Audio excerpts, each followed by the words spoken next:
How did one of America's top cybersecurity executives lose his company after publicly threatening Anonymous?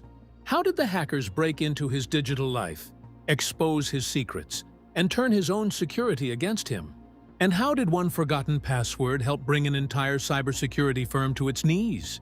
Aaron Barr thought he had uncovered Anonymous. Then Anonymous came for him. To understand what happened, you have to go back to early 2011. A new kind of digital insurgency had emerged. A decentralized, leaderless collective known as Anonymous was operating with total impunity. They were not a traditional hacking group. They had no headquarters, no official membership, and no fixed command structure. They were a hive mind, a swarm of individuals who gathered in encrypted chat rooms to coordinate massive distributed denial-of-service attacks, website defacements, and data leaks. They were targeting anyone they viewed as an enemy of absolute freedom of information. They had attacked the Church of Scientology, global financial institutions, and major corporations. They were unpredictable, highly aggressive, and seemingly impossible to stop. But Aaron Barr believed he could stop them. Barr was the CEO of HB Jerry Federal, a subsidiary of the established cybersecurity firm HB Jerry. The company specialized in advanced threat intelligence, rootkit detection, and incident response. They were highly respected in the security community. But HB Jerry Federal had been created for one specific purpose: to secure highly lucrative classified contracts with the United States government. To win those contracts, Barr needed to prove that his firm possessed capabilities that no one else had. He needed a trophy. And he decided that his trophy would be the identities of the hackers running Anonymous. Barr began his operation in secret. He created fake profiles on Facebook, Twitter, and various social media platforms. He logged into the public internet relay chat servers where Anonymous gathered to discuss their operations. He sat in the dark, watching the scrolling text, analyzing who spoke to whom, who proposed targets, and who provided the technical tools. Using social network analysis, Barr began mapping the connections between the Anonymous avatars. He collected chat logs, cross-referenced usernames, and built a massive digital chart that he believed represented the leadership hierarchy of the collective. He was incredibly proud of his work. He genuinely believed he had mapped the unmappable. He believed he had the real names, the physical locations, and the operational structure of the most dangerous hacking group on Earth. But having the intelligence was not enough for Aaron Barr. He wanted the glory. He wanted the global cybersecurity industry and the federal government to know exactly what he had accomplished. He made a decision that would end his career. In early February 2011, Barr gave an interview to a reporter from the Financial Times. He boasted about his infiltration.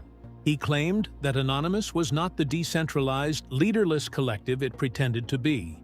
He confidently stated that he had identified the core leadership, the key founders, and the elite operators. And then he issued an ultimatum.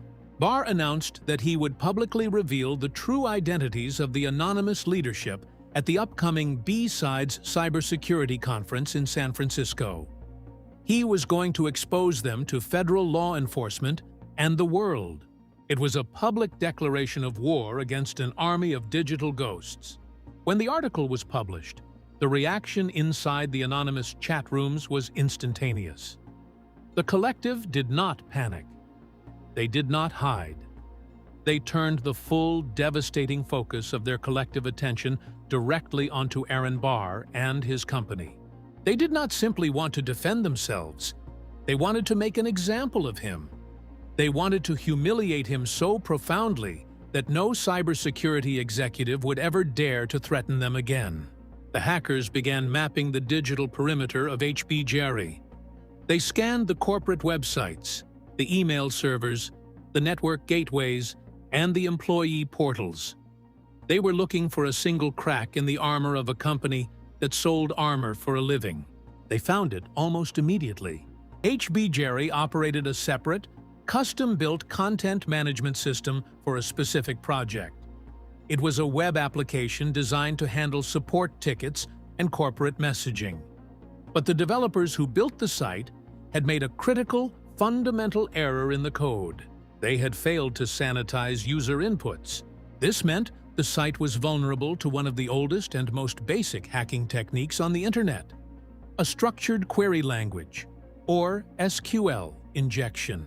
By typing malicious database commands directly into a simple search box on the website, the hackers bypassed the authentication protocols. The website mistakenly interpreted the malicious text as a legitimate command from an administrator. The rusted lock on the back door snapped open.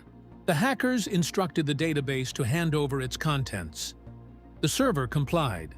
It quietly transmitted the user database for the entire HB-Jerry web system directly to the attackers. Inside that database, the hackers found the usernames and passwords of the top executives at the firm, including the founder of the company, and Aaron Barr himself. The passwords were not stored in plain text. They were disguised using a cryptographic hash function called MD5. A hash is a mathematical algorithm that turns a password into a scrambled string of letters and numbers. But MD5 is an ancient and weak algorithm. The hackers did not need to break the math. They simply took the scrambled hashes and ran them through massive pre-computed databases called rainbow tables, which contain billions of known passwords and their corresponding hashes. Within minutes, the algorithm spit out the real, plain-text passwords of the HB-Jerry executives. What the hackers saw next defied belief. These were some of the highest-paid, most elite cybersecurity experts in the United States. They lectured the government on digital defense. Yet, their passwords were embarrassingly simple. They used basic dictionary words. They used simple number sequences. But simple passwords were not the fatal flaw. The fatal flaw was human laziness. The hackers took the password that belonged to the CEO, Aaron Barr, and tested it against the HB-Jerry corporate email server. It worked. The chief executive of a classified security firm had used the exact same weak password for a low-level support website and his highly secure corporate email account. The hackers were no longer outside the gates. They were sitting inside the CEO's inbox. From that moment, the operation transformed from a simple breach into a systematic, synchronized digital assassination. With control of the email system, the hackers could reset the password for any other account tied to that email address. They immediately triggered password resets for Aaron Barr's personal Twitter account, his LinkedIn profile, and his Facebook page. They accessed the email accounts of the company founders. They found internal documents containing the administrative credentials for the company's root servers. They bypassed the firewalls completely because they were walking through the front door using the legitimate keys of the executives. It was a Sunday evening. Aaron Barr was sitting at home when the nightmare began. His phone began to vibrate violently. Employees and colleagues were calling in a panic. He looked at his computer screen and realized that he was entirely locked out of his own life. He could not access his email. He could not log into his company network. Then, he watched in horror as his own Twitter account began broadcasting messages to the world. The hackers were using his profile to openly mock him. They tweeted his home address. They tweeted his social security number. They tweeted his private cell phone number. They posted screenshots of his internal administrative panels, proving to the world that the great cybersecurity expert had been completely compromised. Barr desperately tried to regain control. He called his hosting providers. He called his engineers. But he was fighting a war he had already lost. The hackers were operating with terrifying speed. While one team handled the public humiliation on Twitter, another team was operating deep inside the HB-Jerry corporate network. They found the highly sensitive, proprietary research that the company was preparing to sell to the government. They deleted it. They wiped terabytes of data, destroying years of engineering work in a matter of seconds. They found the company's phone system and disabled it. They found the iPad of the company founder and executed a remote wipe command, erasing the device while it was sitting on his desk. They defaced the HB Jerry corporate homepage, replacing it with a massive, mocking message from Anonymous, explaining that you do not cross the collective and expect to survive. But the most devastating action of the night was not the destruction of data. It was the extraction of it. Before they wiped the servers, the hackers downloaded the entire corporate email spool. They pulled over 70,000 internal emails, encompassing years of private communications between the executives of HB Jerry, their clients, and their partners in the intelligence community. The hackers gathered the 70,000 emails, bundled them into a massive file, and uploaded them to public torrent sites. They announced the release on Twitter, inviting journalists, researchers, and the entire internet to read exactly how a private intelligence firm operated behind closed doors. When Anonymous began reading the leaked emails, they expected to find the research that Barr had bragged about in the Financial Times. They wanted to see the list of names he had supposedly gathered. They found the list, and they laughed. Barr's highly touted infiltration was a complete failure. He had not unmasked the elite leadership of Anonymous.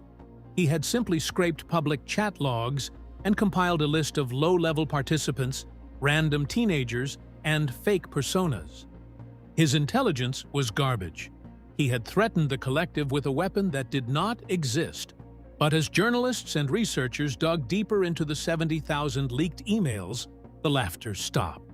They discovered that HB Jerry Federal was not just a cybersecurity defense firm. They were part of a dark, covert corporate conspiracy. The emails revealed the existence of a consortium called Team Themis. It was a joint venture between HB Jerry Federal, a powerful intelligence contractor named Palantir Technologies, and another firm called Barr Technologies. Team Themis had been formed to pitch highly aggressive, legally questionable offensive operations to major corporate clients and government agencies. One of the proposals found in the emails involved the Bank of America.